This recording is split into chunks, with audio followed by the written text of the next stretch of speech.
This week on Soundbites, a look back. I'm Chris Herrington, and I'm joined this week by Holly Whitfield and Eric Barnes. We're going to talk about some of our favorite meals and bites of 2023, mostly in Memphis, but maybe we'll skirt beyond the border here and there. But first, you can find all of our food stories and this show in podcast form at dailymemphian.com, where you can also sign up for our weekly Table Talk newsletter. You can also catch Soundbites Thursdays at 11 a.m. left of the dial at 91.7 FM WYXR, your crosstown radio. Perhaps that is how you're listening right now. Or you can subscribe to this pod wherever you get your audio. And if you are a Facebook user, we as always encourage you to join our Table Talk group there as well. What's up, guys? Hello. So here we are. This is the last pod of the year. I thought we would sort of round robin form. We take turns throwing out stuff that we enjoyed this year. And hash it all out until Natalie tells us we have to leave the studio. And so, who wants to go first? I'll go first. Okay. So I'll go ahead. You want to go first. I'll go first. So we do have a story, and I don't know what the proximity is going to be to when this pod publishes and when the story publishes. We have a story of various people on staff. I think Holly and I both contributed to that, but so did many other people, of best things we ate this year. So there may be some overlap between that and this. I'm going to start with something I did not include for that story, even though it may have been my favorite meal of the year in Memphis, because it is no longer available for people to do. And that is, I'm going to pour one out. If I had some Colt 45, I'd pour it out now. I'm going to pour one out to Panta, but in particular, the Portuguese pop-up that Panta did back in January, nearly a year ago now. They did a Portuguese pop-up. And I thought it was great, and now I want a Portuguese restaurant in Memphis. I don't think I'm going to get one. But they had all kinds of stuff. We tried, my wife and I and some friends tried maybe 2/3 of the menu. Our favorite dish, and I can't remember what it was called, but it was like a salted cod dish with clams and corn and a kind of butter wine sauce. There was a good paella-like dish of duck and sausage, a classic Portuguese soup, the caldo verde, which is like a kale and potato soup. It was all so good. And it was something we otherwise was unavailable in the city of Memphis. And it was great. It was maybe my favorite Memphis meal of the year. And I wish we had more like that. So there you go. Anyone else go to the Portuguese pop-up at Panta? I missed that one. Pickled pepper pal. Yeah. Yeah. I did miss that one. I do. I miss. Now I can't pronounce it the way you pronounce it. What I call Panta, whatever. But I know that's wrong. But Well, I call it Panta, so we are you call all Panta correct. Panta, Yes. Panta, Panta. Panta. I do miss it. I didn't do the Portuguese thing, but it was really good food, and it was a great place to sit and kind of hang out. So it's a bummer that it closed. All right. So there's my first, the Portuguese pop-up. Eric, we'll go to you. One fun thing I did this year, because my high school buddies and I, actually junior high and high school buddies, we do a trip, kind of every year, and they're all up in the Northwest. And so generally it's just easier for me to go up there, but they love coming to Memphis. And the last time they'd been in Memphis was 2019, the fall. We went to a Grizzlies game. We ate all this great food and Ernestine Hazel's and all kinds of really fun stuff that I don't normally do, right? Because I do Grizzlies games, but not some of the touristy stuff we did that was really fun. And they came back. So it was the first time since COVID. And so I got to go, because I just don't normally go to these places. I went to Cozy Corner, and I know this, it was just so good. And I was like, oh, and the whole weekend was a weekend of, it's so easy to eat when you don't care about eating healthy. And it was just this revelation that I was like, I went there, I went to Ernestine Hazel's. Well, yeah, is that what it is? Okay. So welcome to the daily existence. Right. So I said that to my girlfriend. She's like, yeah, it is. And I go, I know. Why am I always eating these Caesar salads? God. But anyway, that was really fun. It was also funny because we were sitting in Cozy Corner and I saw this big black SUV pull up and I thought, oh, I know who that is. And it was Mayor Strickland. And that was pretty fun. So my friends got to So what was your order at Cozy Corner? And more importantly, what was Mayor Strickland's order at Cozy Corner? I can't remember what his order. And I remembered he's kind of a regular there. It's like a regular, somewhat, I think it's a Friday thing that he goes there. And, but I got the ribs and they were just amazing. And we got and kind of shared. It was like a bologna sandwich and it was amazing. I mean, it's just amazing. So that was way up there. So I endorse, I'm a big endorser at Cozy Corner, famous for the Cornish hen. That's good too.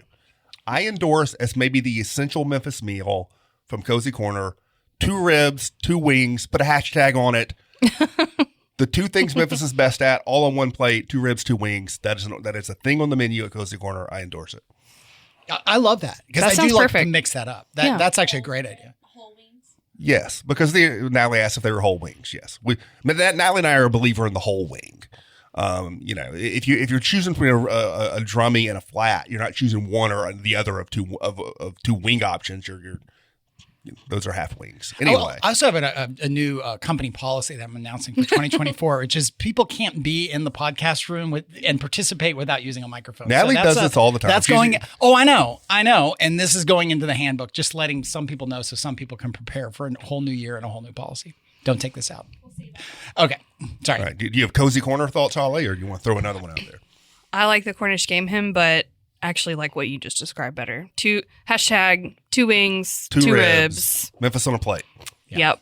Two And they the close didn't have corner. the Cornish game hen when we went there. That was a bummer. Like Interesting. they didn't have it that day, or they were out or whatever. Sorry, interrupted you. So Eric and I were actually talking about this yesterday. Am I going to let you talk No, about it? You do it. Okay. Well, we support actually this. had the same dish that we liked. Like I was talking about, I like this. He said, "Oh, yes, that as well." So it's at Catherine and Mary's. I'm not sure if it's still on the menu, but it was an amberjack crudo with like a citrus, buttery, deliciousness with pistachios. And that is the very first thing that I thought of when we were talking about the best thing that I ate this year. It was a part of an excellent meal overall that I had at Catherine and Mary's, which is one of my favorite places because I just like going and getting something like the crudo and some pasta and some cheese for dessert. But that was just so delectable and bright and delicious. Yeah. And I want to eat it right now. I had it within 2 weeks. Oh, the last 2 weeks. So perfect. The bartender just said, "Hey, have you had the crudo?" We're like, "Yeah, no, we'll get that." And just thought it'd be like, nice kind of fresh fish, sort of the way you think crudo will be. And we kind of stopped and we're like, Yes. "What are we eating? My God!" I had the same experience. Like my friend and I, we were just like, got really quiet, Well, I have not had that. I'm excited about that. Catherine and Mary over the last couple of years has become sort of, to the degree that I go out to sort of fancier places. Right. Like that's been my go-to. Like especially with my wife, that's like our favorite date night kind of spot. And we tend to get the small plate stuff and the pastas. We almost never get entrees, get that stuff and dessert. And so I need to get back out there. It's been a little bit for me. My brother used to bartend there. He does not anymore. But I got to add that to my list of stuff to get. But that's a good setup because now that we're back around to me, I'm just going to walk down the hall to the lobbyist there in the same building in the Chiska. And I think my other favorite Memphis meal of the year to book in, it was the Ponta Portuguese pop-up back in January. And then more recently, maybe it was November, my wife and I went to the lobbyist and we just feasted on vegetables basically. And so stuff either mostly from, they call it the produce section of the menu, but also from the shareables. And we ordered too much, and then they sent out some other stuff we didn't order, and like it was a real feast, but it was a vegetable forward feast. And they are really good at doing creative sort of variations on vegetable stuff. In some cases, explicitly Southern, in some cases, very not. But in one of the conceits, what I wrote about in our year in food thing this year is that the Southern vegetable plate is like a classic Southern thing, and you can sort of do a high tone version of that via the shareable plates with other people there at the lobbyist. But our favorite was the beets dish. It was a golden beets dish that had sort of an Indian treatment with yogurt and papadum. That sounds excellent. It was really good. And agua chili, which is sort of a spicy, bright green sauce. And then we really liked the sweet potatoes that were roasted with a chili crisp and a cardamom streusel Okay. on top. And then there was a dish that was off menu at the time. Maybe they were testing out something. Maybe it's on menu now, but it was I'd never actually heard of this kind of squash. It was a red curry squash. It was a squash dish with burrata, some kind of crisp corn action. But we also had the corn mash, and we had the okra and with the buttermilk dressing. And just, shout out to the lobbyist and the creativity they bring to like vegetable oriented dishes. And we really love that. Yeah, I just wrote down lobbies because they opened this last year, right? They opened, I think, in January, or maybe it was either January this year or very late last year. Right. And I did. So I was going to say the carrots there too are just, and there's just, we did not get simple. the carrots, the kimchi they're kind of super thing, simple, right? but they're not. Yeah. They're like cooked, but they're not like the mushy cooked ones that Right. your grandma Right. used to make. Like they're really, really good. And my relationship with vegetables is not necessarily all that positive. they're really good there. And I was recently there and was eating with a friend before we went to a Grizzlies game. And he really wanted to get these beets. And he goes, "You want the beets?" I was like, "Yeah." And then they bring the beets and he goes, "Well, you're going to have it." I go, "No, I'm not going to eat those. I don't eat beets. I hate beets." He goes, "Well, why'd you say yes?" I said, "Because you clearly really wanted them and I wasn't going to deny you that." So he was making fun of me. And then some friends happened to be sitting next to us and they were making fun of me. I was like, "All right, I'll have a bite of the beets," which, by the way, I've not eaten beets since I was 5. This is a decision I made that I hate beets. I bet this is a different beet. They were ridiculously good. I mean, it was the whole thing, the golden beets. It was a whole different deal, and it was really good. So apparently I like beets now. I'm sad to say I have not been to the Lobbyist yet. I've made like a couple of attempts and plans to go, and like for whatever reason, I just haven't made it there. But I did go to Chef Jimmy Gentry's P.O. Press out in Collierville back whenever that was. Yeah, the precursor. And like the menu was really inventive. It was not the same stuff that you're going to see at all the places. It's really good. Everything I've had there has been really good. I got to put that at the top of my list. Yeah, all right, Eric, you're up. I'm going to stick with the trip of doing things that actually I do get Gus's fried chicken a few times a year. Like my kids, when they get home, I'm sure they'll want it. They're coming home this week or they're home now when this airs. But one thing we did that was awesome when my high school buddies were in town is we got Gus's. This was probably in early November or something like that, or late October. And it was a beautiful day and we took it down to the new park and we sat in the new park and then we walked across and we ate this amazing Gus's fried chicken. We may have or may not have smuggled in some wine because I don't think you're allowed to do that, but we did. And then we walked across the bridge and then we got e-bikes and rode around downtown and through the park on this amazing, beautiful day. It was amazing. Got e-bikes. We did. Yeah, it was really wild. I would not have done this except it's a thing you do when you've got friends in town and someone's like, "Well, let's get on the bikes." And I was like, I've walked by those bikes so many times. I endorse this conceptually. It was so much fun. When it comes down to it, just a kind of magical downtown Memphis day. And again, it was centered around the Gus's. The concept of eating Gus's and renting a bike is aided by the electrical boost of the e-bike. I will say that. It was a big help. Also, Memphis doesn't have any hills. So. You swerved me there because that's not where I thought maybe you were going when you did the Gus's and then you were going to lead into something else. I thought you were going to lead into and then we walked across the street to Gibson's Donuts. Yeah, I did too. And threw some chicken in our donut bag or some donuts in our chicken bag or whatever and crossed the streams. We were at the downtown Gus's and we stayed clear of the donuts. Right. The average age of us is 55. So, I mean, I'm on the young end. Got it. All right. All right, Holly. Okay, so I started going to Magnolia in May a lot this year. All of my friends moved into the... Speaking of Gus's and Gibson's. Yeah, speaking of Gus's and Gibson's, right there in that area. All my friends moved to like within 5 minutes of there. So if I'm trucking out to East Memphis, it's really good. So I want to talk about one specific dish that I had like not that long ago, a couple of weeks ago. Their menu changes all the time, so I don't think they have it now, but you can bet they'll bring it back next fall or something. It was a swordfish, like just grilled absolutely perfectly. It wasn't like a big slab of, I don't know. Sometimes when you order fish, like a simple preparation, it just doesn't have a lot going on with it, but this was really delicious. The vegetables were super fresh. It was kind of on this, not a succotash, but kind of a succotash, and it was super delicious. And then we also got a steak and a twice baked potato, and so we were just trading bites on all of that. But the other thing I get at Magnolia in May that I just wanted to throw on here, they call it tacos con Mempho, and it's just like a pulled pork taco, but the smoked flavor on the pork is so good, and they melt American cheese in between 2 corn tortillas, and that's what they put it on, and it has little crispy onions on it and some avocado salsa. Wow! So like if you just want to bite at their happy hour, that's what you're getting. So I don't think I've eaten at Magnolia in May except for we did a Friday lunch there, I think early this year, sometime not too distant past. And when I was there, I made a note, I need to get back here. Yeah. And I have not done that. So that's we did. I went by that one. Yeah. Yeah. It was really good. I ate some of the food. It must have been, maybe it was in the spring or early summer. I remember like my wife and I went together and we literally left from there, like hit the road and we're driving somewhere. And so they also have really good charcuterie and they bake some of their own bread. I don't know. It's just, I think nice that atmosphere. they've really come into their own. It's very pleasant. Yeah. Mm-hmm. That whole little corner now with the local. Or wait, no, not local. What is it? I'm saying it wrong. Liquor store. Liquor The store, new liquor right. store and the new.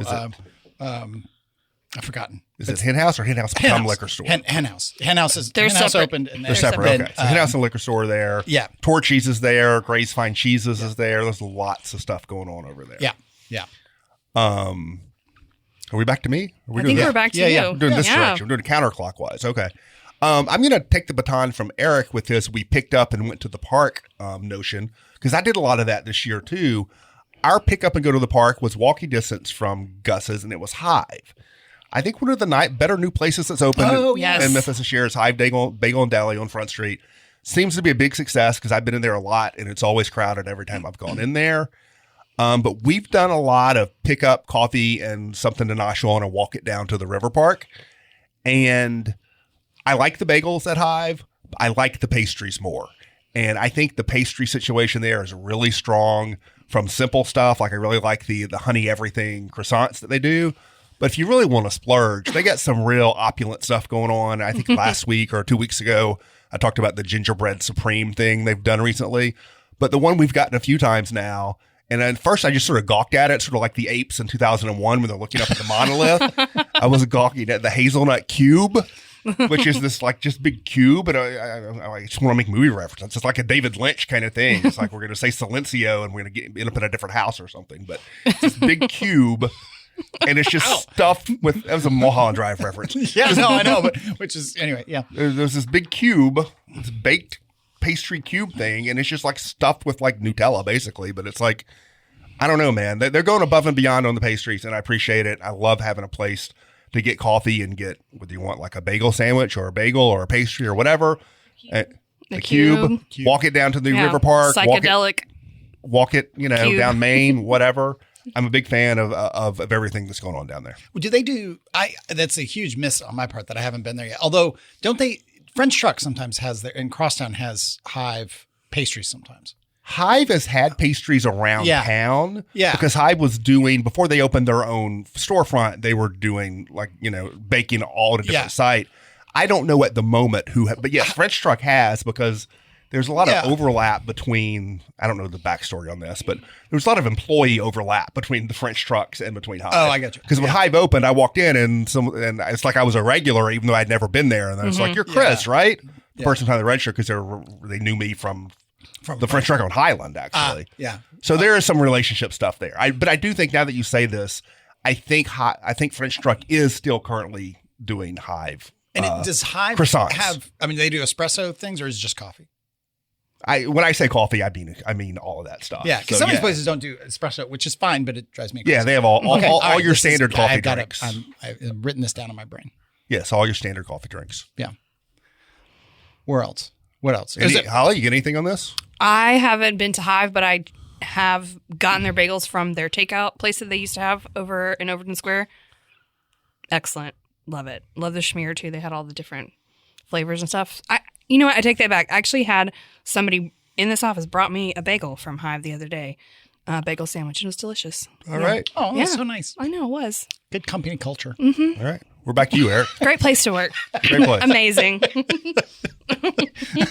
Back to me. Let's see.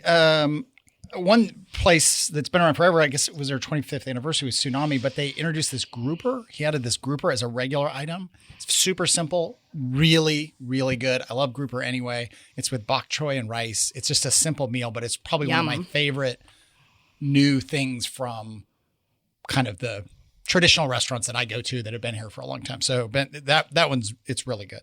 So I have not been to Tsunami in a while. I really need to go back. The owner there, Ben Smith, his daughter is good friends with my daughter, actually. So shout out to her. But I have not been to the restaurant in a little bit. I need to get back to that. Yeah, it's great. I mean, they still do just a great job. Like, it's one of those ones that's kind of kept certain consistent things and evolved. I mean, I do have to say, and I know I always bring up Beauty Shop, but it is kind of remarkable. Like, they continue to kind of evolve their menu, but still be the beauty shop. Right. And have certain things and then bring things back. And it's just amazing. I was there for lunch. I was there for dinner recently. It's just amazing. So shout out to the beauty shop. I love the beauty shop too. It's great. I'm going to go in a different direction, in a much more casual direction, for a couple of my favorite things I had this year. One was just a gyro from Sam's Deli, excuse me, on Highland. And that's it. It's just a really great gyro, very well done. I used to get gyros all the time from Quick Check and, like so many places. It's just changed. It's changed since the pandemic. Right. So I was kind of on the hunt for maybe my new favorite one. And I ordered it for pickup from Sam's Deli and I got like double meat. I don't really know why. Maybe I would really need some protein that day. And I had managed expectations. It was so much. It was an absurd amount. I couldn't find the pita underneath all the meat. So I just kind of divided it up and had 3 meals out of it. And they do a great job. They're a favorite of sandwich fans in Memphis. Right. So I just wanted to give them a shout out. I guess they're on Highland. Right. Whether that's still the Highland Strip. I think it's still the Highland Strip. Close enough. Right? Yeah. All right. I'm going to do one more sort of new restaurant kind of thing. I've got some more casual stuff on my list too, but I'm going to get this out there before we run out of time. I think one of the better new restaurants in town this year, to me, has to be Petals of a Peony, which is the Sichuan place out on Germantown Parkway. I've been there a couple times. A couple times is not enough to explore the menu, and it's not some huge dense menu in the way that sometimes people expect from a Chinese restaurant. It's just that I want to try everything on the menu, and I haven't gotten that deep into it. But it's a very elegant little space out on Germantown Parkway. The menu is very focused. It's quite artful, it feels to me. And we don't have, it's something kind of new in town. There are Sichuan menus on other Chinese restaurant as a component of other Chinese restaurant menus in town. But this is the only place that is devoted fully to that. The cumin lamb, one of my favorite dishes I've had this year there. There's a cold wood-eared mushroom salad that was quite interesting and refreshing, different sort of textures and temperatures there. But that's a place I've been there twice. I really want to go back. There's so much I haven't explored there that I feel like I'm probably missing a lot. Anybody else been there? I haven't been there, but I keep not. seeing it pop up on lists and on the internet, and it's very tempting. Right. You're up, Eric. I'm going to do, in terms of new restaurants, Public Bistro is great. Yes. We talked about it, I guess will be last week, but Holly and I did. This is on Cooper. On Cooper in the old Sweetgrass next door space. And it's just like we were saying last week, Holly, it's just really, really good. It's not I think so many people who are regulars like me and you, and I don't know about you, Chris, at Sweetgrass are so mad it's not there anymore. Yeah. I have a couple of friends who are like, I'm not ready yet. I can't go. I can't set foot in that place. It's not trying to be Sweetgrass, which was obviously very smart. It's really good food. It's real simple. You can eat really fancy, expensive stuff. You can eat really basic kind of appetizers that are big. They've got good wine, good plate. They did a really nice job with the space. It's really good. So it's the Knife Bird people, but it's not. Knife Bird's more of a wine bar with little bites, foods, little bites. This is full blown, sandwiches and entrees and appetizers and everything. It's really good. I have not been there yet. The mussels there were really good. I haven't had those yet. Yeah. So that's a great one in Cupertino. All right, Holly.